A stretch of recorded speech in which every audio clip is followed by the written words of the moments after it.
C'est bon, t'es décidé, 2024 c'est ton année et tu vas enfin accomplir tous les projets que tu remettais à plus tard. Oui, ta vie est sous le point de changer grâce à ces 5 habitudes self-care. Avant de commencer, bonjour, je m'appelle Dilara et j'aime créer du contenu digital d'inspiration sur le développement personnel et la reprise de son pouvoir intérieur. Si ce genre de contenu t'intéresse, t'es au bon endroit. J'ai longtemps cru que je n'étais pas quelqu'un de sportif, jusqu'au moment où je trouve les activités et les fréquences qui me font kiffer et qui me challenge aussi par la même occasion. Alors vas-y, ose, expérimente, essaye. Il existe tellement d'activités physiques, la musculation, le running, l'escalade, la marche même, la natation. Trouve là où les activités physiques qui te mettent en joie. Il y en a d'office une, j'en suis sûre.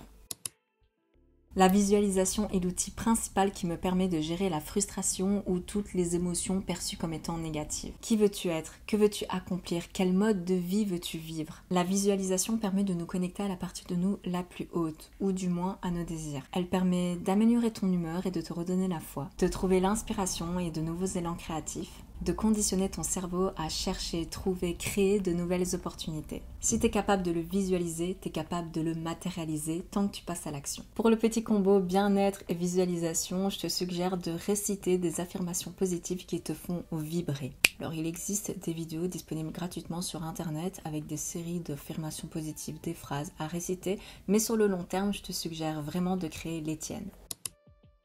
Que ce soit planifier ta semaine le dimanche ou planifier tes journées la veille, la planification te permet de rester focus sur tes objectifs et d'avancer malgré les aléas de la vie. Un point essentiel pour moi, c'est que je fais en sorte de me permettre de modifier mes blocs de temps dans mon agenda. Par exemple, si mon énergie est dirigée vers une autre tâche. De cette manière, j'ai remarqué qu'il existe comme un équilibre entre mes énergies yang, plus dans le contrôle, le passage à l'action, la planification, et mes énergies yin, qui suivent le flow, qui sont dans l'écoute et dans l'intuition. On reste sur la même lancée, j'ai longtemps cru que je n'aimais pas lire jusqu'au moment où je découvre les livres de développement personnel et de spiritualité. J'ai adoré l'idée, la sensation même de me sentir transformée après chaque lecture. Je suppose que tu as déjà observé les bénéfices de la lecture, mais juste pour rappel, je te l'ai dit ici. Elle te permet de déconnecter des écrans, de réduire ton stress, de favoriser un sommeil reposant, réparateur, d'améliorer ta syntaxe ainsi que ton orthographe. Truc de ouf ça par contre pour moi. De mieux t'exprimer, d'être plus cultivé ou bien même plus ouvert d'esprit. Et le top, c'est qu'il n'y a pas besoin de se mettre des grands objectifs, ambitions d'un coup, genre lire un livre par semaine. Non, vraiment, quelques pages par jour, ça suffit. Et d'ailleurs, toutes mes recommandations lecture sont en bio. Je t'invite vraiment à aller voir parce que je trouve qu'elles transforment la vie, encore une fois. Que ce soit sur mon ordinateur, sur ma tablette ou sur mon téléphone, toutes mes notifications sont désactivées, sauf WhatsApp. Je me sens tellement plus libre. C'est fou comme dans une journée, il y a plein de notifications qui fusent dans tous les sens et ça peut très vite absorber ton attention.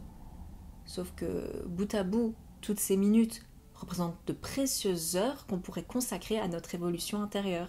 C'est un peu comme ça que je le perçois, même si c'est vrai, je suis pas la mieux placée pour parler de digital detox ou de choses comme ça. Je suis très souvent sur les réseaux, mais au moins c'est moi qui décide quand je vais aller chercher mon petit shot de dopamine, que je vais aller laisser mes énergies se dissiper, tu vois ce que je veux dire? L'idée, c'est aussi le fait qu'on peut très vite se sentir détourné de notre vision.